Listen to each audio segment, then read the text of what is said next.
Salut, j'espère que vous allez bien, mes chers membres du Coaching Mindset Réussite. J'espère que je vous retrouve dans une super forme. Écoutez, mardi, déjà jour 2. Alors écoutez, vous voyez que mon environnement est un petit peu différent de ce que vous avez vu hier. Je suis actuellement dans une chambre d'hôtel, et oui, dans la région de Québec. J'ai une conférence cet après-midi pour le ministère de la Justice.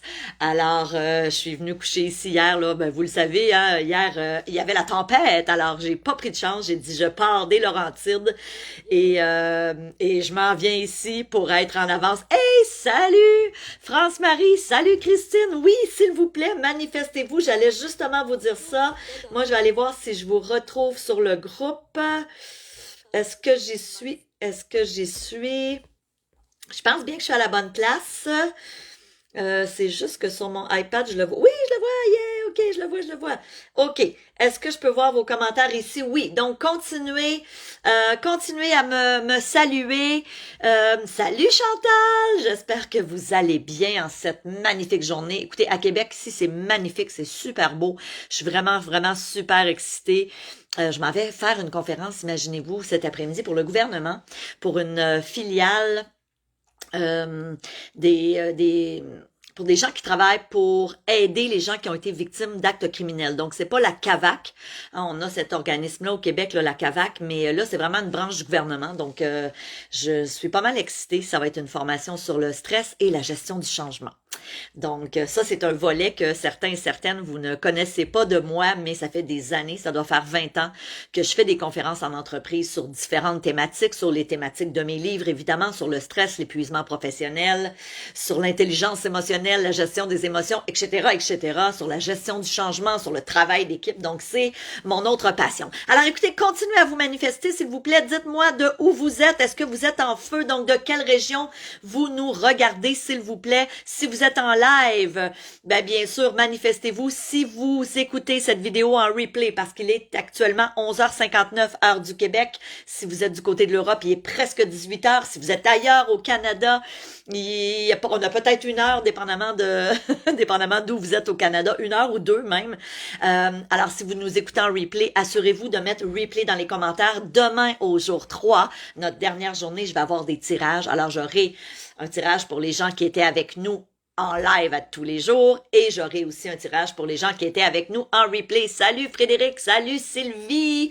Oui, alors écoutez, si vous voulez partager si vous voulez inviter d'autres personnes, en gênez-vous pas à le faire. Je sais pas si Célina est en mesure de le faire, donc de mettre un lien pour partager le tout. Moi, je dis souvent, si vous connaissez des gens autour de vous qui ont envie d'améliorer leur mindset, qui ont envie de peut-être se fixer des objectifs, parce que c'est la thématique de ce 3 jours de coaching. Donc, comment je me fixe un objectif et comment j'augmente mes chances d'y atteindre. Donc, d'y arriver. Alors, évidemment, rappelez-vous hier, et si vous n'avez pas encore le cahier, super important, prenez-le. Célina va le mettre à l'instant dans le chat. Je ne sais pas si vous voyez bien. Donc, ce cahier-là est le guide qui vous permet de me suivre. C'est tout à fait gratuit.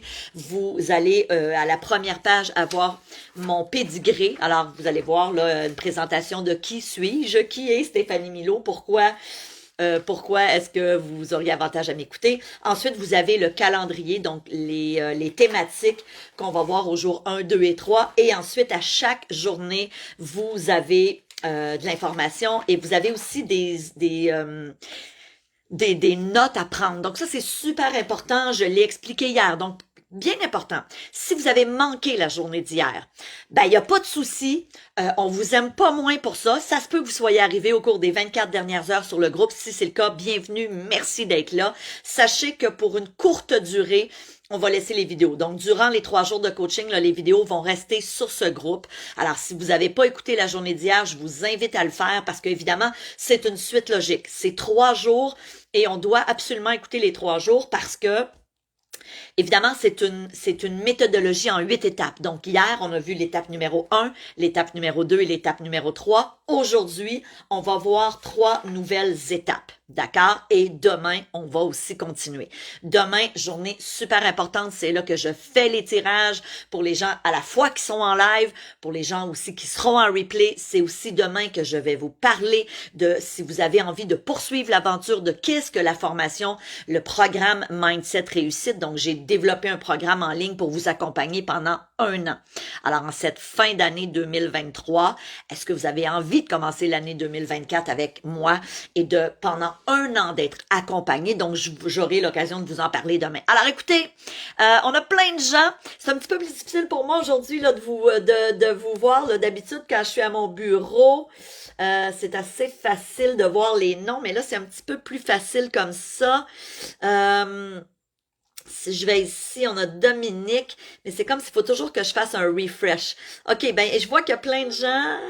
Attendez. Non, non, non, c'est ça. Écoutez, malheureusement, ça sera demain, mais de toute façon, après les lives, là, après le live, j'ai une conférence, mais dans la soirée, là, j'aime toujours aller lire vos commentaires. Alors, écoutez, hier, on a vu les 3 premières façons. Les 3 premières étapes pour se fixer des objectifs. Maintenant, on va tomber au jour 2, aux 3 autres étapes. Alors, je vous invite à prendre votre cahier. Célina a mis un lien dans le chat. Si vous n'avez pas le cahier, là, faites juste un copier-coller quand Célina, qui est membre de mon équipe, met un lien dans le chat. C'est vraiment super important. Vous pouvez pas cliquer directement dans le chat. Vous devez faire un copier-coller. Et ensuite, vous allez voir, là, vous pouvez obtenir le cahier. Évidemment, vous devez entrer votre adresse email et ensuite, vous allez pouvoir obtenir le cahier. Donc, au jour 2, on va y aller avec une autre des étapes qui est ce que j'appelle le critère de mesure. Donc, quand on se fixe un objectif, souvent, l'erreur que bien des gens vont faire, c'est on va pas aller le quantifier. Qu'est-ce que ça veut dire le quantifier? C'est, on veut établir des critères précis pour nous permettre d'évaluer, j'ai-tu atteint ou pas mon objectif? Je vous donne un exemple. Il y a plusieurs années, quand j'ai commencé à faire de la course à pied, mon but au départ était de faire un premier 5 km, une course officielle. On s'entend, je me suis entraînée pendant quelques mois et il y a une journée, je m'étais inscrit et j'ai complété un 5 km. C'est facile. Ça, c'est un objectif tu te fixes l'objectif, il y a un critère de mesure qui te permet de dire, OK, à telle date, le 8 mai, je vais faire mon 5 km et dans un monde idéal, je voudrais le réaliser en moins de 30 minutes. Ça, là, c'est ce qu'on appelle un critère de mesure qui te permet d'évaluer de façon précise est-ce que j'ai atteint mon objectif. Donc, ce qu'on veut, c'est qu'on veut définir des indicateurs. Donc, le mot qu'on cherchait ici, c'est indicateur concret qui va vous permettre de mesurer le progrès réalisé et de rester orienté vers la réussite. Je vous donne d'autres exemples parce que je sais qu'on a beaucoup de gens sur le groupe hier qui m'ont parlé de leurs objectifs. Il y en a beaucoup qui, évidemment, vous me suivez peut-être depuis des années pour l'immobilier. Alors, beaucoup de gens ont l'objectif d'investir en immobilier. Alors, un critère avec un critère de mesure clair, ça pourrait aller comme suit. Mon objectif est de faire une première acquisition d'ici le 30 juin 2024. Je veux acheter un triplex, par exemple. Ça, là, c'est super précis. Mon objectif, je veux atteindre X poids. Alors, exemple, je souhaite je souhaite atteindre 105 livres en date du 30 juin 2024. Ça, là, c'est précis. C'est un critère de mesure. Au 30 juin, tu vas être capable d'embarquer sur la balance ou de savoir si tu es passé chez le notaire, si ton objectif c'est d'acheter un triplex et tu vas être capable de dire j'ai réussi ou pas. Maintenant, et là, écoutez, c'est super important. Souvent, quand on se fixe un objectif, moi je dis souvent un objectif, des fois, dépendamment de l'envergure de l'objectif peut avoir été atteint partiellement. Je vous donne un autre exemple. Il y a plusieurs années, je m'inscris pour faire un marathon. Donc, j'ai fait un premier 5 km à l'époque, une course officielle. Après ça, j'ai fait un 10 km, ensuite un demi-marathon. Et à la suite du demi-marathon, j'étais comme, oh my God, c'est super facile. Je suis super bonne, je suis super excitée. Je me rappelle encore du feeling que j'avais suite à mon premier demi-marathon que j'avais fait à Montréal. L'effervescence de partir sur le pont Jacques-Cartier, pour ceux qui connaissent un petit peu l'univers de la course à pied, c'était comme wow! Le lendemain de mon premier demi-marathon, c'était au mois de septembre à Montréal, les demi-marathons et les marathons, le lendemain, je m'inscris, je me dis, ah là, c'est facile, un demi-marathon, je m'inscris à un marathon, voyons, c'est les deux doigts dans le nez, c'est super facile. Et je m'inscris à Ottawa pour le mois de mai suivant, si je me trompe pas, c'est au mois de mai. À Ottawa, on m'avait toujours dit, le marathon d'Ottawa, il est quand même facile parce que c'est plat, bon. Fait que je m'inscris au marathon. Et je me fixe l'objectif, évidemment, de compléter le marathon, objectif numéro 1, et de le compléter en moins de X nombre de temps. Je m'étais dit, je voulais le faire en moins de 4h15.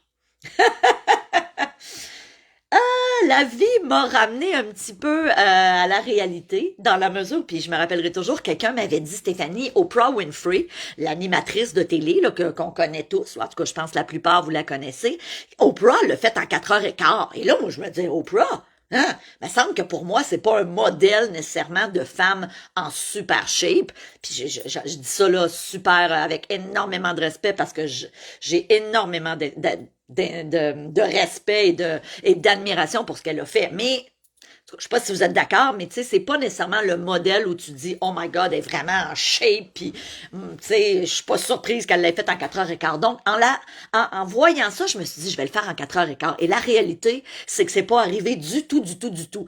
Pour ceux qui connaissent un petit peu l'environnement de la course à pied, au début, il y a ce qu'on appelle des lapins. C'est des gens qui ont un temps sur la tête avec des oreilles de lapin qui te permettent de les suivre. Alors là, exemple, tu pars à courir puis tu dis, ben là, je vais prendre le lapin de 4 heures parce que je veux le faire en 4 heures. Lui, cette personne-là, il sait la façon là qu'il court, la vitesse qu'il court, qu'il va rentrer exactement en 4 heures pile. Fait que là, moi, je prends le lapin de 4 heures. Mais là, le lapin de 4 heures, il va quand même assez vite. Puis à un moment donné, je me rends compte que, my God, je suis pas du tout capable de suivre le lapin de 4 heures. Je vous raconte ça rapidement. Je me dis, OK, je vais prendre celui de 4h15. Et au final, j'ai fini mon marathon en un peu plus de 5 heures. Mais la réalité, c'est que, et là, c'est là le piège souvent, quand on parle de fixer des objectifs, j'aurais pu être déçue. J'aurais pu être déçue parce que la réalité, c'est que je l'ai vraiment pas faite en 4h15. Là. J'ai dépassé le 5 heures. Mais savez-vous quoi? Non. Le piège souvent dans lequel on tombe, c'est d'être déçu d'avoir atteint partiellement un objectif. Mais à un moment donné, moi, je me suis recadrée assez vite. Je me suis recadrée assez vite, puis je me suis dit, hey, la grande, tu peux être fière de toi.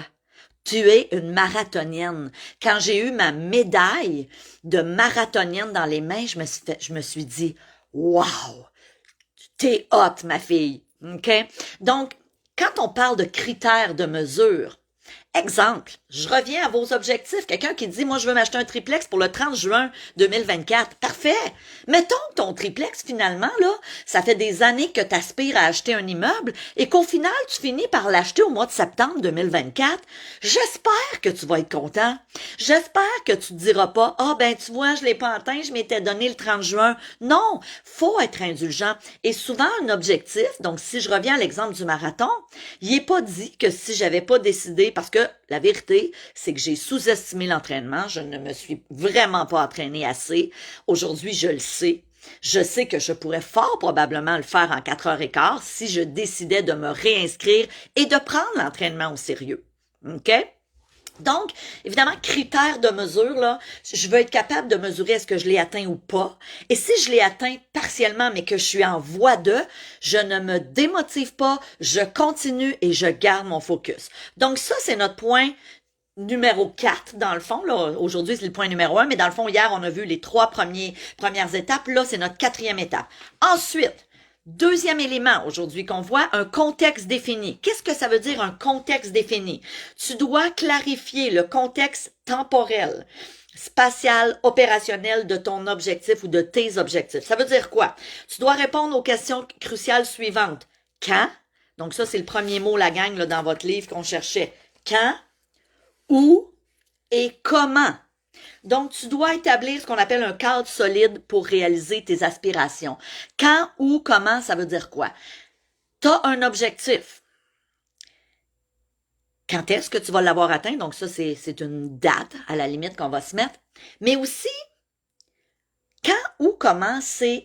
Là, je suis rendue un petit peu plus dans la méthodologie. Comment je vais m'y prendre? Ça va être quoi mes actions? Quand je m'entraînais pour justement le demi et le marathon, j'allais courir 5 fois par semaine et je faisais toujours la même distance, puis c'était le matin. Donc, j'avais un plan de match. Vous voulez, je sais pas moi, votre objectif est de dire je veux justement, je veux acheter un immeuble pour le mois de juin l'année prochaine. OK, c'est quoi les étapes? Hein? Est-ce que à chaque jour, moi, si vous êtes membre du programme Imo Réussite, vous le savez, dès le début du programme, je vous donne une instruction super importante. Je vous dis, vous devez prendre minimum 15 minutes, idéalement 30 minutes par jour pour travailler sur votre projet d'investissement immobilier, du lundi au vendredi. Je veux même pas que tu travailles le week-end. Du lundi au vendredi, je veux que dans un monde idéal, tu prennes entre 15 et 30 minutes et qu'au départ, tu écoutes la formation Imo Réussite et par la suite, quand tu l'auras écouté, que tu prennes ce 30 minutes-là par jour pour faire tes recherches. Toute ma carrière d'investisseuse immobilier, c'est ce que j'ai fait. À chaque fois que j'étais dans une période d'acquisition d'immeubles, ce que je faisais à chaque jour, moi je faisais ça le matin, je me réservais un 30 minutes. Puis il n'y avait pas d'excuses, là. Beau temps, mauvais temps, je le faisais. Malade, pas malade, à la limite, malade, je le faisais dans mon lit et je regardais quelles étaient les nouvelles inscriptions qui étaient arrivées sur le marché. Quand je me suis entraînée pour la course, donc si votre objectif, c'est un objectif de remise en forme et que vous vous dites, OK, je veux perdre tant de livres pour telle date, puis je décide que je vais m'entraîner 3 fois par semaine, le lundi, le mercredi, le vendredi, à telle heure. Je décide aussi qu'au niveau du comment, donc là, je suis vraiment dans votre contexte défini, je vais me prendre un entraîneur qui, une fois par semaine, dans les 3 rencontres, dans les 3 fois où je vais y aller, une fois par semaine, il va venir, puis il va faire l'entraînement avec moi. Il va me corriger. Il va corriger mes mouvements, la façon dont je force, etc., etc. Donc, vous devez avoir un plan de match. Et ça, c'est ce qu'on appelle un contexte défini. Vous savez, cette méthodologie-là en 8 étapes que je vous enseigne sur les 3 jours, elle a fait ses preuves. Je vous l'ai dit hier, ce que je vous enseigne, c'est basé sur toutes les nouvelles recherches en psychologie positive qui sont menées depuis maintenant une vingtaine d'années en neurosciences. On connaît aujourd'hui comment l'humain fonctionne. On sait que l'humain, on est en mesure de se reprogrammer, de créer des nouvelles connexions neuronales. Donc, exemple, la personne qui dit, moi, j'ai jamais persévéré dans l'atteinte de me remettre en forme. Ça fait 5 ans qu'à chaque 2 janvier, je m'en vais m'inscrire au gym, puis le 4 février, j'y vais plus au gym. Ben, manifestement, cette méthodologie-là, ce comment-là, ne fonctionne pas pour toi. Il va falloir que tu trouves d'autres choses. Rappelle-toi hier, je t'ai dit, la folie, c'est de faire tout le temps la même chose et de penser un jour avoir un résultat différent.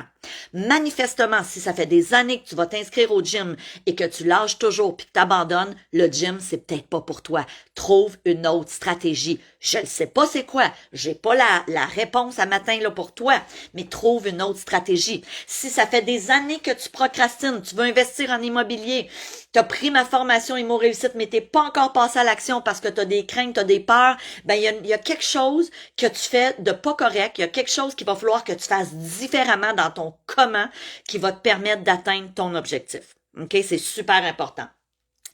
Autre étape, donc étape numéro 3 aujourd'hui, mais dans le fond, c'est notre étape numéro 6.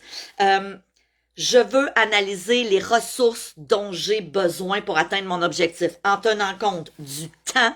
Donc, voilà le mot qu'on cherchait, le temps, l'énergie, l'argent. OK, donc faites un petit signe de pièce, de la formation, du matériel requis. Voilà le 3e mot qu'on cherchait, etc. Donc, je répète, vous devrez analyser les ressources nécessaires pour atteindre vos objectifs en tenant compte du temps, de l'énergie, de l'argent, de la formation, du matériel requis, etc. Une compréhension approfondie de ces éléments va vous permettre de planifier efficacement et d'anticiper les moyens pour atteindre votre succès. Prenons des exemples de temps. La meilleure stratégie. Moi, je suis une spécialiste en gestion du temps. J'ai enseigné pendant des années la gestion du temps pour les gens qui sont membres du programme Mindset Réussite, donc qui ont joint ma formation Mindset Réussite. On a des formations en gestion du temps. J'ai une formation de plus d'1 heure sur toutes les meilleures stratégies à mettre en place pour apprendre à bien gérer son temps. Je suis passée maître dans l'art aussi, moi, personnellement, de bien gérer mon temps. Moi, je dis toujours, je suis super efficace. Moi, si j'ai quelque chose à faire, une tâche importante, ben, je me focus, je coupe toute distraction, puis go, j'y vais. J'utilise plein de lois, la loi de Parkinson, la loi de Pareto. Donc, c'est des lois que je vous enseigne dans la formation sur la gestion du temps. Ceci dit, quand on a un objectif qui nous tient à cœur et qu'on veut atteindre, oui, on doit se poser la question, c'est-tu réaliste dans le temps? Rappelez-vous l'histoire que je vous ai racontée hier par rapport à ma cliente qui avait un objectif, elle voulait se lancer en affaires et bang, elle tombe enceinte. Et là, ça marchait plus dans son horaire. Elle dit, moi, je veux être là pour mon bébé.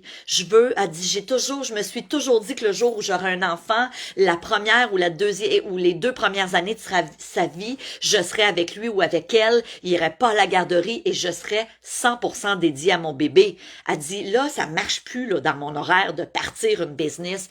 Donc, évidemment, quand on se fixe un objectif, on doit être en mesure d'évaluer, est-ce que j'ai le temps de le faire? Et si oui, où est-ce que je vais aller mettre ça dans mon agenda? OK, moi je vous le dis là, je fais du yoga. Actuellement là, ça fait quelques années là, j'ai un abonnement, je fais du yoga show. J'adore ça. J'adore ça. La vérité, tantôt avant le live, là je suis à Québec, fait que je suis pas allée aujourd'hui et moi je vais toujours là dans les Laurentides. Ben, la réalité, c'est que je suis allée regarder l'horaire et là, j'ai dit, OK, je me prends déjà une rencontre là pour mercredi, pas mercredi parce que demain on va être ensemble, mais jeudi midi et vendredi midi. Je l'ai déjà réservé. C'est bloqué dans mon calendrier. C'est comme, il y a rien d'autre qui va arriver, à moins vraiment d'une urgence nationale, mais sinon, je m'en vais au yoga. Je le mets à mon horaire. C'est comme un rendez-vous chez le dentiste. Quand tu as un rendez-vous chez le dentiste, tu l'as à ton horaire. Alors, à moins vraiment d'une circonstance, là, d'une force majeure, tu vas y aller chez le dentiste. Mais l'erreur qu'on fait souvent quand on se fixe un objectif, c'est on le met pas à notre agenda.